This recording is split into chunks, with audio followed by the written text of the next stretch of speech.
I'll never forget the time I had a sore throat. Bad sore throat. And I said, I have a sore throat.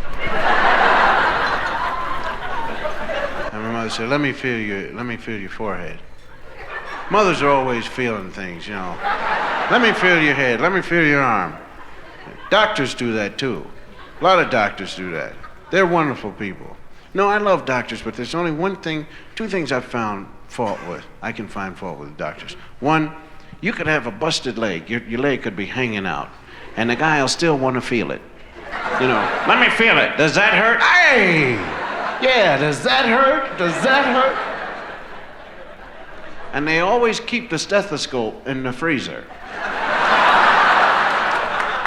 I warm that thing up with my hands. Whenever I go to see my doctor, I grab a stethoscope. I pull it right out of the refrigerator and I start warming it up with my hands. And they put that cold thing on you and they say, take a deep breath. Oh! You can't help but take a deep breath. The problem is trying to breathe out now. So I'm sitting on the emergency ward with my sore throat, and the doctor comes out. He says, "What's the matter?" He says, "My son has a sore throat." I said, "Okay, take a look at it." Ah, say ah.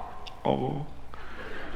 So, oh well, this is it. He's really got it. He's got tonsillitis, Mrs. Cosby. Oh, all right. Well, what do you want to do?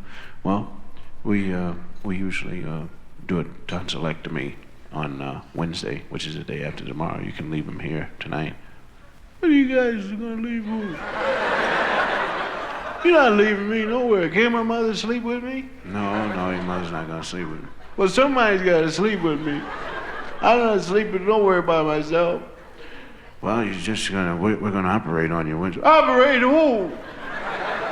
Ma, don't let him operate on me. Please, don't let him do nothing bad. What are they gonna cut? Well, don't worry about it. It's just gonna cut 2 things in your throat. 2 things in my throat! And then I won't be able to talk or what? Yes, you'll be able to talk. Listen, son, let me explain it to you. Your tonsils, which we're gonna have to take out, guard your throat, you see.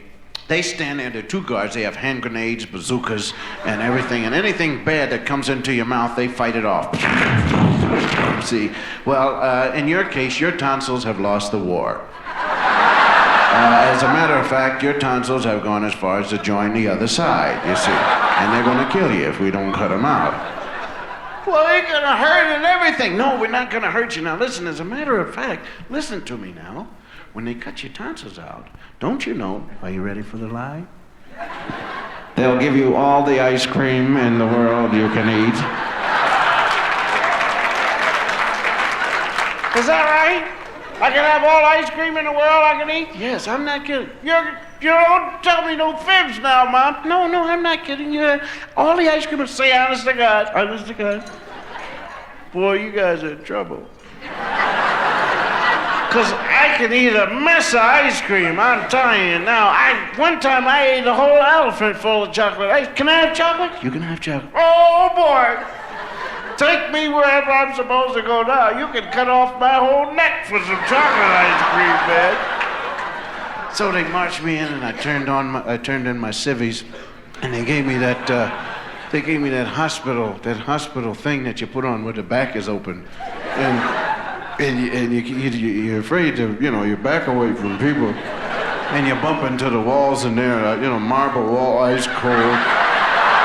And the iron cribs are ice cold. This is so cold you stick to the cribs, And, gee whiz, man. So I marched on the ward and they introduced me to my 2 buddies. This is Johnson. Hey, Johnson, how you doing? You gonna get some ice cream too? Yes, they told me I'd get some ice cream. Yeah. Well, listen, man. When the nurse leaves, I'll talk to you about that ice cream later, because we're gonna eat a mess of ice cream. And this is Rudolph. How you doing, Rudolph? You gonna get some ice cream? Yeah, I'll get ice cream. Yeah, boy, eat it up. Okay, boy. All right, nurse, you may leave now. We're all right. So, we sat down, we looked at each other, and we said, ice cream. Ice cream? We're gonna eat ice cream. And we will eat it every day in the middle of the night, man. We're singing ice cream. And eat that ice cream. And the nurses are padding the doors, locking them up. And we're going to eat ice cream. Listen, you know what I'm going to do? when I get my first bowl of ice cream, I'm not even gonna touch it or eat it or nothing. I'm gonna smear it all over my body, man. Just smear it all over my face and eyes and hair and everywhere. And then I'm gonna put a green cherry in my navel. And I'm gonna be the most beautiful chocolate sundae you've ever seen in your life.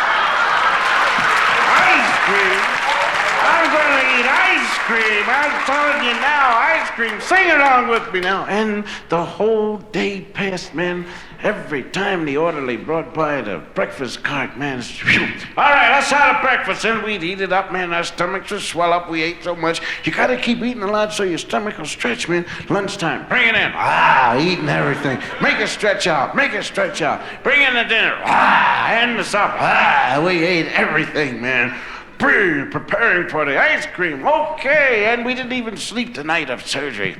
Hey, man, yeah, we're gonna get some ice cream and everything. Ice cream. Ice cream! We're gonna get ice cream! And that morning, the orderly went by with the breakfast cart.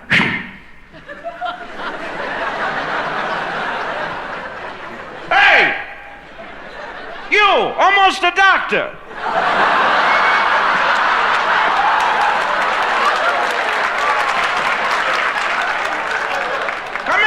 Thing, man. We gotta eat this morning. You're not getting nothing to eat. How come? Because you're getting your tonsils out. Well, what's that got to do with it?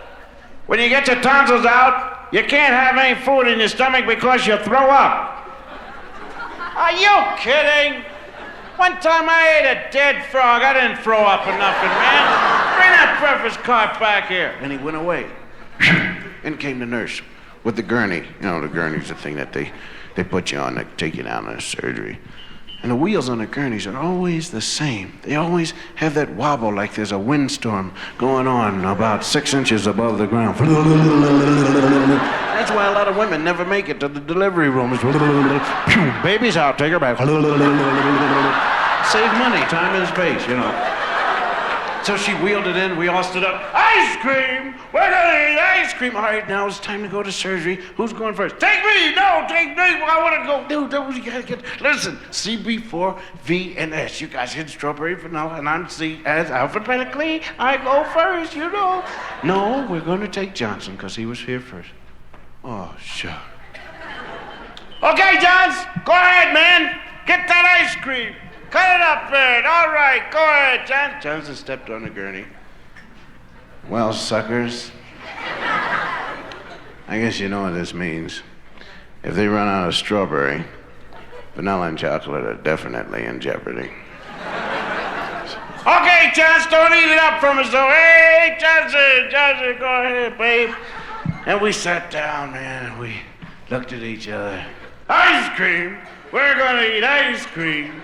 And boom, Johnson's back! Okay, are you ready? Yeah, me too. Go ahead, Johns. Hey, Johns, wake up.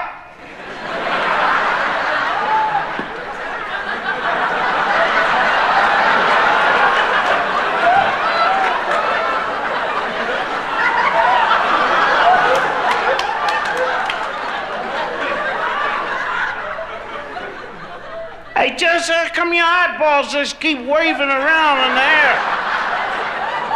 Nice, ain't it? That's ketchup, right? That's ketchup on his mouth, coming around from his mouth. Ain't it ketchup? Please say it's ketchup because we ain't the thing that you killed, Johnson. They killed Johnson. They picked him up. Johnson was like a wet rag. Oh, man. I picked the bottle up and broke it. All right, who's next? Get away from me. Okay, fight him off, Rudy. I'll hit him off here. They ain't touching neither one of us. Rudy started crying. Oh, no, Rudy had the funniest cry you ever wanted to see. He would run whenever he cried. Oh, no. And they picked him up and they strapped him down on the gurney, man, and they took him away. Rudy, keep fighting, babe. Keep fighting. Just remember one thing. Keep your mouth closed. Johnson, wake up, babe. Ice cream. You gotta sing with me. Ice cream. Oh, he's dancing. Boom. All right, Rudy, did you keep it? No, he didn't keep it. They got it. Okay, William, you're next. Well, wait. Before you touch me, I have a confession to make. Does it mean anything to you if I say that I just had breakfast? Okay, I'll go peacefully. And they put me on a gurney. And they covered me up with a sheet up to my neck. They put me on the elevator. And I knew I was going to die. And I hadn't really prepared myself for it. And it was pitiful. You know, when you're only 5 years old and your life passes before you, it's pitiful, man. You really don't have that much of a life to pass before you. It was just a little and then it was gone. I had to call for a rerun.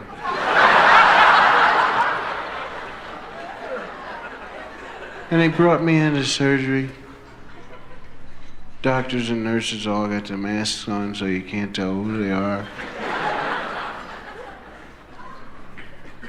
And they put a needle in my arm and let the thing go. And the doctor said, "Count backwards from 100. 100. 9. I didn't even make it to the second 9. I was so pitiful. Of course, now, I understand that if you're an alcoholic, you can last longer. Now, if they ever get my old man on an alcohol, they're really in trouble, man. I know Dad will give him trouble. 4, 3, 2, 1, 0. Now, what else do you want me to do? I think you better get another bottle. Yeah, that's what I need, a bottle. You better give me a bottle. Not for the arm, for the mouth. And the thing pressed me through the table. And I remember I wanted to wake up. Wake up, wake up, wake up. Yep, and it's time to wake up. Okay. Well, why don't you open your eyes? Nope, don't want to. How come? Well, because every time I open my eyes, the room starts to act silly. Going around in circles and I'm jumping up and down. I don't want to wake up. I just stay like this, half awake, half asleep, and just hum a little bit. How's your mouth feel? Oh, it's dry. Very dry. And your tongue? Oh, it's dry too, yeah. And the lips are dry, and the tongue is dry, and the mouth is dry, and the throat is dry, and everything is dry, dry, dry, dry, dry. What, do you want to swallow? Yep. Well, why don't you? Nobody asked me. All right, try and give it a little swallow. Okay.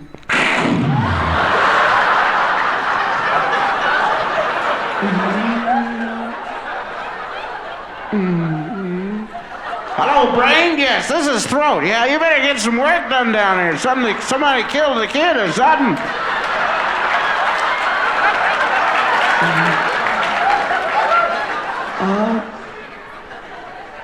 Hello, kid. Mm-hmm. You want to try and swallow? Mm-mm. Try and swallow again. We want to check out the trouble. No. Try it. Come on. Do this over.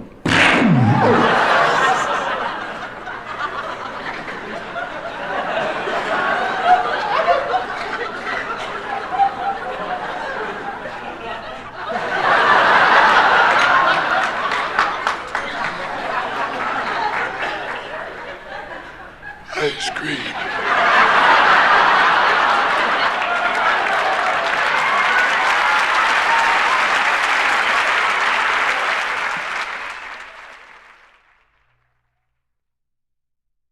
Now, I'm telling you right now that something's got to be done about the attitude of the grown-ups.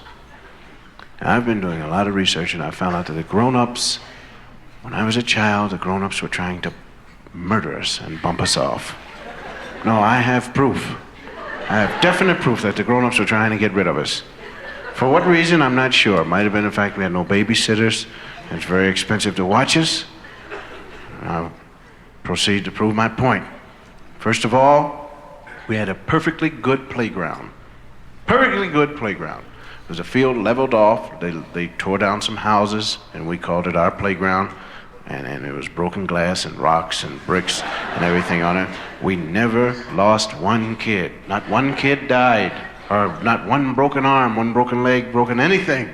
Maybe a little gash here and there. That's all right. And then the grown-ups started in. They moved in the monkey bars. When the monkey bars came in, we lost 124 kids in one day. Of the weed. Oh. Kids were falling off the monkey bars like snowflakes, breaking arms, legs, losing everything, hanging upside down. I never played on them myself because I saw the kids falling off of them, and I tried to warn them, please don't play on the mug. Oh, there goes another one. And I made it my philosophy after that, never to play on nothing I never saw no grown-ups playing on. And I never saw any grown-ups climbing up on no monkey bars. They would build them, but they would never play on them. And I knew then that they were trying to kill us off. And a lot of kids lost arms, legs, everything. And I'll tell you something else. Then they found out that I wouldn't play on the monkey bars. And they built another thing which they thought they could kill me on. It's a thing that you sit on. I tried it once. You sit on it, and 3 of your friends push you around. You go around in a circle for 5 minutes, and then you throw up. Not one kid asked for that. You ask any kid, go up and ask any kid, kid, what would you like? He'll never say, I want something that go around in a circle for 5 minutes and then puke. You've never heard no kids ask for that. And I've never seen any grown-ups riding on it. Although some of them look like they've been riding on it. An out-and-out attempt to kill us.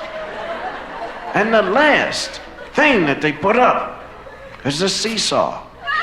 An out-and-out attempt to kill us. The seesaw. And that's where you gotta get, they try and get a kid in on the plot. And you sit up high and the kid jumps off, and that's all for you. You land, your brains fall right out on the floor.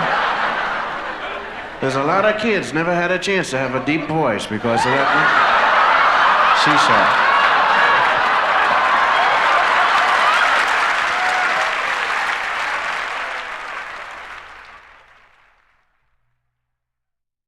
You know what my mother tried to kill me with? I can eat anything in the world. I can. Raw fish, I don't care. I can eat it. I've eaten in Japan all over. Love the food. Not a thing wrong with it. Raw snake, anything. Been to Mexico. I eat anything. Any food, I eat it. But I cannot get down a lump of cream of wheat. Something happens to me, and every time I swallow it, it gets right there, and I cannot get down a lump of. You can hold a $5,000 bill right in front of my face. Put it in my hand. Swallow the lump, you can have it. Can't get it down. I cannot get it down. And my mother tried to kill me off with that cream of wheat. She'd bring that bowl down, and I'd just look at it. Take that spoon and stare it up. I knew that lump was in there somewhere. And I'll find it if I have to look 5 hours. I know that there's a lump in here. And I'd find it. Here it is! Trying to kill me off. And then as soon as I put the cream in it, 5 more would show up. They're all in here. They're all in the cream of wheat. All these lumps to make you gag. And then she tried to cover up the lumps by putting raisins in the cream of wheat. No chance. My throat knows a raisin from a lump of cream of wheat. I'm telling you that. She tried to do the same thing to my mashed potatoes, putting raisins in my mashed potatoes. I'll find it. We used to steal the wheels off of baby coaches to make go-karts. Now, those of you that don't know what a go-kart is, a go-kart is made from wood that you take old orange crates or stuff like that, and it's shaped like an eye, like a big eye. We'll stand it up for you. A board goes across this way, and then one goes down the middle, and then one goes across this way again.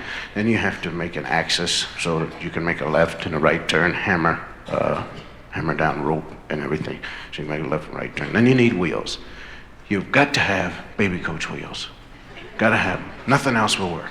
So we used to go out at night stealing baby coach wheels.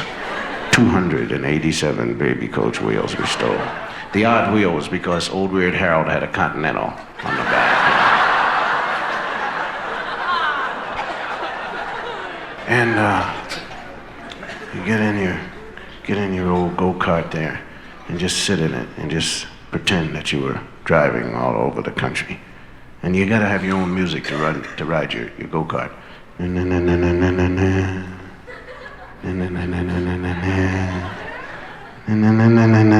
That was my music. I took mine from the Rough Riders. Old Weird Harold took his from the Lone Ranger.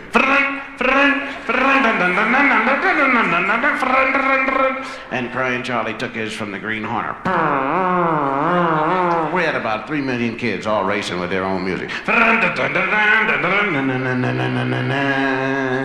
And so the cops heard about our stealing because the mothers reported. There are kids out here stealing our baby coach wheels.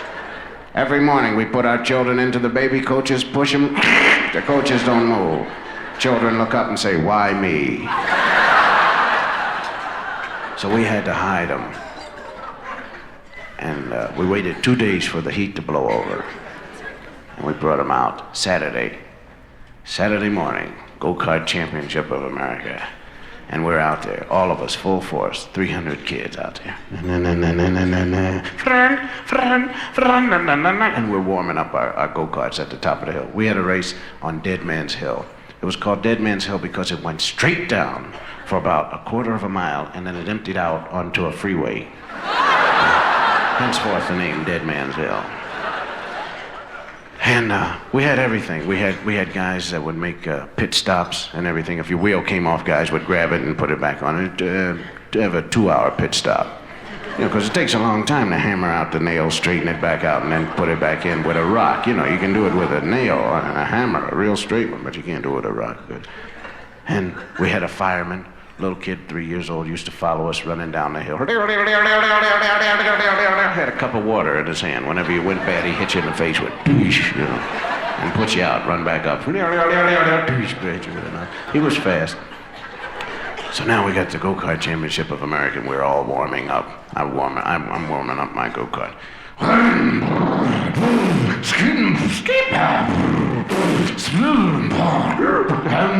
hadn't even gotten out of first gear yet. Old Weird Harold's warming up his Rolls Royce. His sounds like this. There's old Crying Charlie. And the kid came out with his father's underwear. He took black shoe polish, made some squares on them, and he waved them. They're off! We're going down the hill. And I'm winning by 6 inches. Right behind me is Old Weird Al. And he's gaining on me. It's almost like a 4-way tie for first place. Old Weird Harold shot past me. Gotta catch up with him. Reached into my pocket, pulled out my trusty can of 3-in-1 oil. Zoomed ahead. One of the kids went off to the side. An accident. Boosh, right in the face. Got him.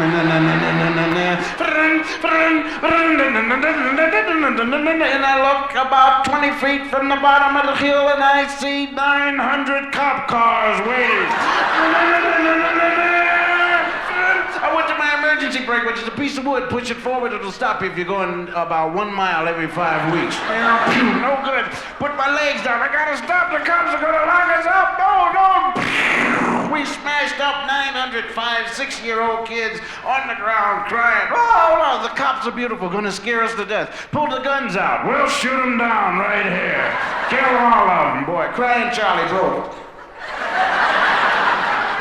The cops pulled out the cuffs, put the handcuffs on us, and it backfired on them because her wrists were so skinny that as soon as we put our arms down, they fell off.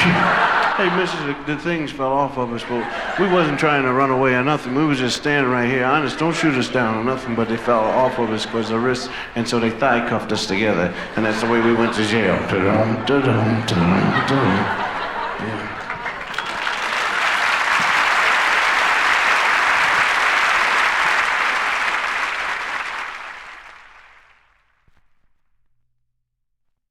I'm 7 years old, standing up in my crib.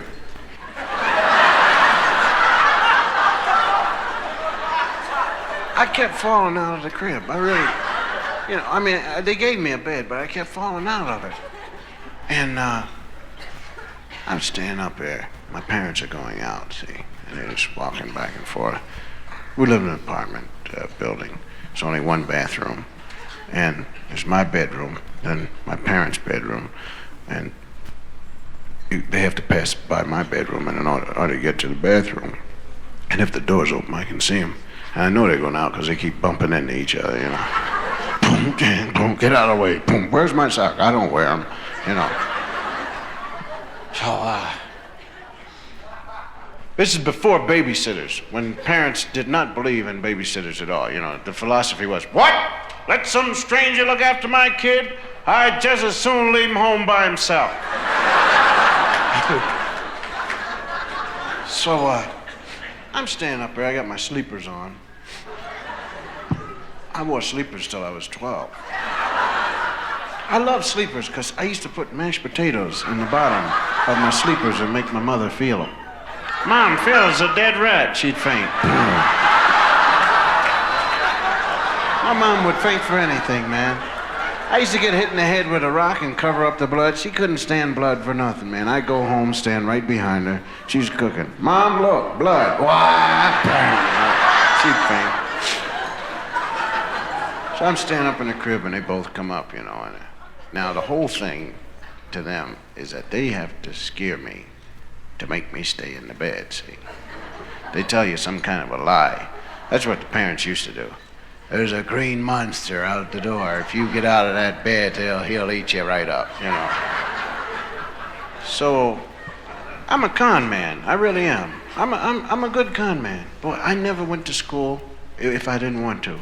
My whole thing was so beautiful. My mother used to come in, boom, open the door, and I'd be in the bed, And she'd say, aren't you going to school? And I'd say, Mother, is that you? Just bring your face here so I can touch it before I leave. Never went to school one day. And always got out at 3:30 to play. Used to go up to her, 3:30. A miracle happened! I'm well!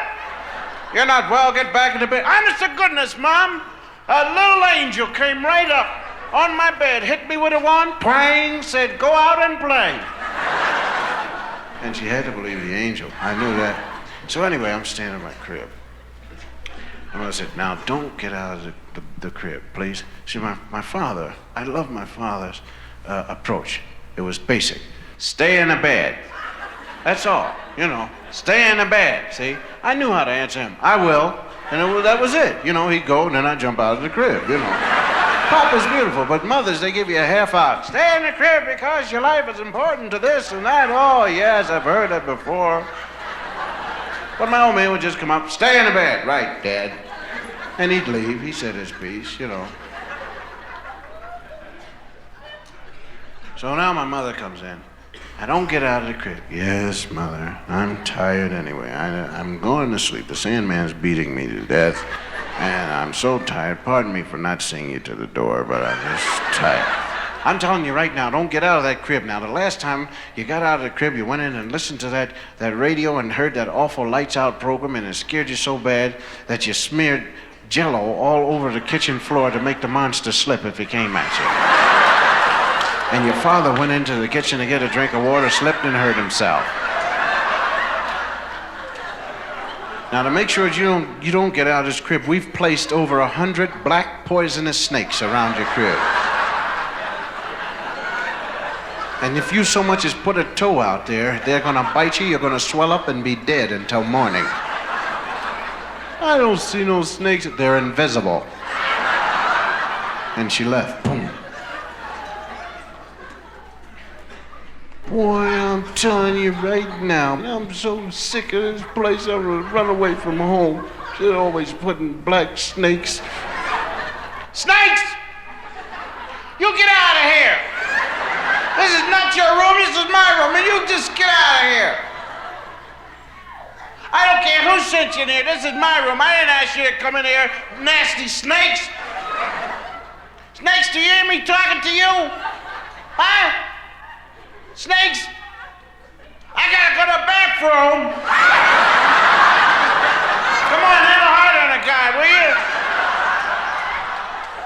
Are you out there? Listen, snakes. Now don't you bite. Don't you bite me. I'm gonna put my toe out there. Don't bite it. Just give it a little snaky lick. Come on. Okay, listen. You can bite it just a little bit. But don't put none of your juice in it. Nothing. Well, go ahead. I bet you're not even out there. Go and bite it, suckers. Yeah, I know you wasn't out there. Lie to me, boy. I'm going to listen to the radio. We had a Philco radio. It was about 6 feet tall. Had 287 knobs on it, of which only 2 worked. Off on volume and the station selector. The extra knobs were if you'd lose one, you could replace them right away. You don't have to go to the store. And I loved to get scared to death. Anything that would scare me to death, I loved it. I loved Frankenstein, Wolfman, and the Mummy so much. I used to sit right up front. And then they would come at me and I would squish myself into the orchestra pit. I hid all over the place. I'm telling you. I had pictures of them all over my house. Never looked at them. Was scared of them.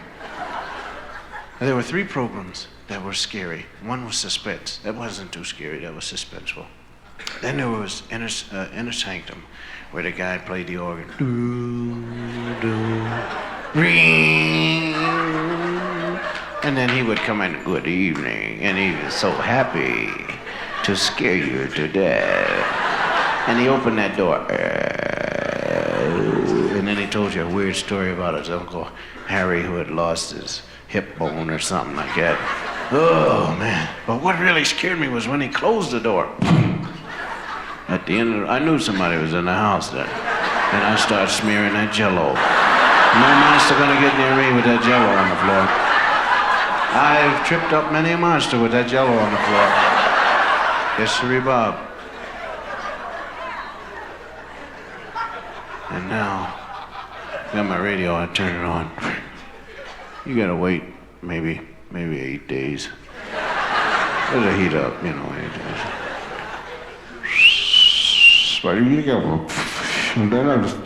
There's good news. Good evening.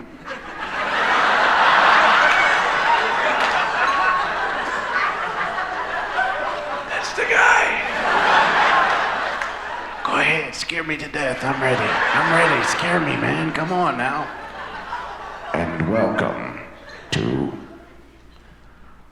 Lights Out. Yeah. Go ahead, scare me. I was dumb enough to do whatever the guy said to do on the radio. Turn your lights out. Yeah, all right, yeah. They're out. Go on, scare me to death. I'm ready. Tonight's episode is about a chicken heart. A chicken heart that ate up New York City. Yeah, go chicken heart. Go get him. Eat him up, chicken heart. Scare me to death. I'm ready.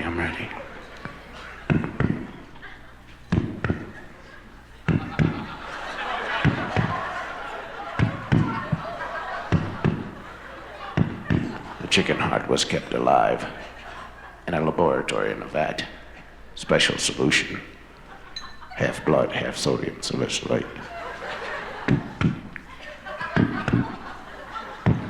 One day, a careless janitor knocked the vat over.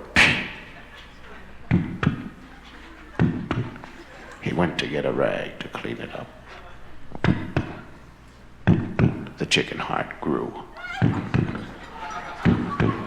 6 foot 5 inches. And in search of human blood. The janitor came back, opened the door. The heart ate him up. Wash! Go get him, chicken heart. Go get him. Go get him. It moved out into the hallway. Rang for the elevator. 4th floor. Ah! Go get him, chicken heart. Go get him. You will. Moved out into the street. Ate up all the cabs. Beep, beep. The Empire State Building. Ate up the Jersey Turnpike. It's in your home state. It's outside of your door. And it's going to eat you up. Oh, I got my Jell-O star smearing it all over the floor. Get out of here, chicken heart! I set the sofa on fire. You won't come near smoking fire and Jell-O. My father came in the house and what's it? What the hell's the sofa doing on fire? Come in the house, the chicken heart's gonna eat you up. Hurry up, okay. Zip. What chicken heart are you talking about? The one on the radio. Tell you the idiot, turn it off.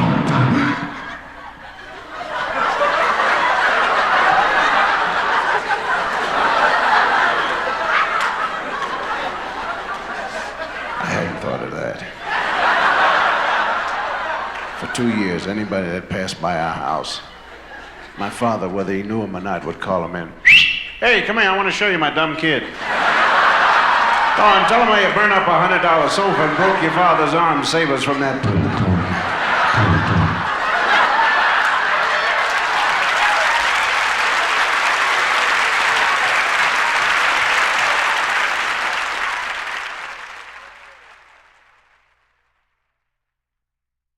I think the pride of my school days was when I was in shop in junior high school. Shop, yes. I remember we had a nasty shop teacher. That's what we called him, Mr. Nasty. He just didn't like kids at all. And one time I was reading a comic book, not in his class. We had 2 minutes to go before the bell would ring. And he came up, yanked it away from me. You'll get this back at the end of the semester. Why, does it take you that long to read it?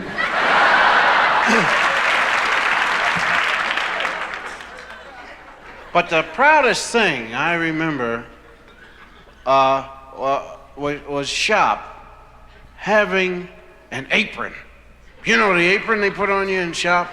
That gray apron, that meant so much to me because I used to excuse myself and pass by where the girls are cooking. And they thought I was something. I used to have 37 pencils in my apron, you know. I'd walk by with grease and oil on my hands that I'd borrowed from somebody's car, you know. I'd walk out on that guy's car and get some grease and oil on me, you know. I'd walk by, you know, and my girlfriend Doris used to come out and say, "Whoa, what are you making now?" "Oh, yeah, how you doing, Doris?" "What are we making?" "You mean this week?" "Well, this week we're just finishing up a Boeing 707. One of the great lies of our times. You know what else? I could never figure out who made the spigots or the faucets in the schools. The guy couldn't have had you washing your hands in mind when he made them. Because it's impossible to wash your hand with holding the thing while the water comes out. You can't do it. And I spent 3 hours trying to wash my hands, trying to figure out how I could give it a good burst and put both hands under at the same time and go like that. And then that soap they give you in the bowl, you gotta have about 12 bowls full before you can get a bubble. Who does all that? Somebody weird, I bet you. You ever had a cold and try and survive the day blowing your nose on those paper towels they keep in there? Why, you can clean your whole lip right off. All the skin can be gone in one day.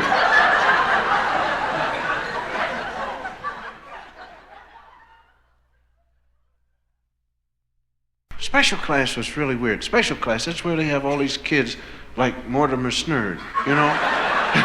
You know, and you say to the guy, and they're all in the neighborhood, you know every one of them, you know, but they just never get to first grade. From kindergarten to the first grade, somebody snatched them. You ask any kid in special class, how'd you get there? I don't know, they just put me there. I was just walking down the street and they yanked me right into the room. You know, and they're, you know. But, of course, that doesn't say the kid won't graduate college, you know. A lot of them make some of the finest quarterbacks in the world. Just takes a little time to develop them, that's all. But what I'm trying to get at is that the special class, I wish I was in special class, because they were always walking by our room. We're in there sweating, writing, reading, doing things, and they're always going to the zoo. We're going to the zoo today. And after that, we're going to a baseball game. Then we're going to Hong Kong, and then they're taking us to Japan. And we're going to a lot of places. Yup. I'll never forget that. And a lot of us tried to get into the dumb class, too, man. We'd sit up here and the teacher says, what's 101? Yup. Now sit down. We've got your IQ marks back. You're not dumb. I'll tell you a story about my boss, Sheldon Leonard. Sheldon Leonard, this is a true story. Sheldon Leonard's the man that hired me for I Spy. He brought me up to his office. He said, I want you to be a spy. I said, okay. So we signed a contract, and the series was a hit. I don't complicate anything, man. So, Sheldon was married a long time ago, probably before there was hair. He's an old bugger. He's really old, Duke. And he took his wife on a honeymoon up to Niagara Falls. And this was when Niagara Falls was brand new. They didn't even give you a raincoat or nothing, you know. You just stood there, you got wet, and you came down, you smiled at each other, you know. And he tells this story.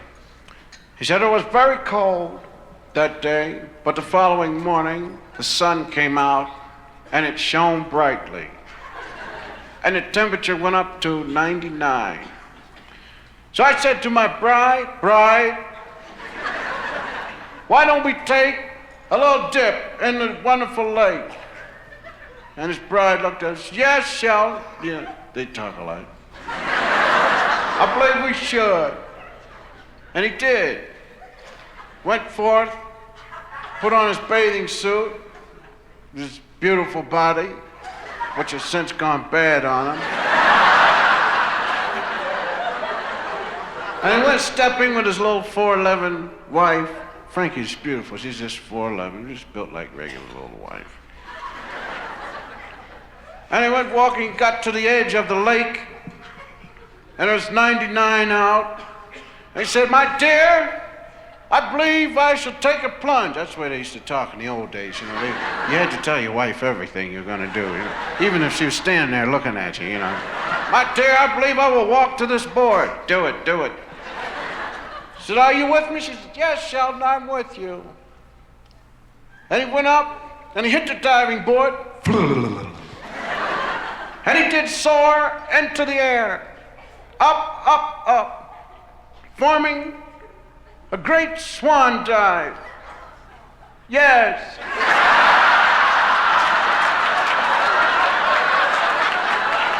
Now, we will pause a second, leave our hero stranded in the air, We'll hold him, don't worry about it. He won't drop, he's still up there. And we will say, he is about to plunge into a what? Lake. And how do you get lake water? Well, usually what happens is the water runs down from the mountain. Yes, and how do you get it? Maybe the snow will melt. Right, does it ever really get hot? No.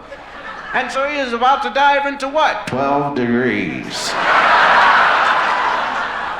Now we pick up our hero at the peak of his swan. And he is now descending and he's coming down and boosh, he hit the water. And immediately he said, my body turned into a giant goose pimple.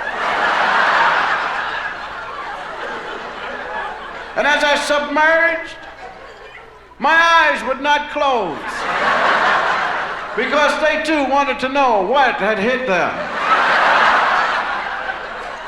My body began to draw up into a ball.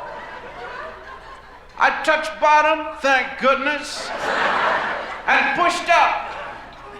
And as my head broke through the water, I was facing my wife, about 30 feet away from her. And she stood there smiling. And I said to myself, why should I tell her?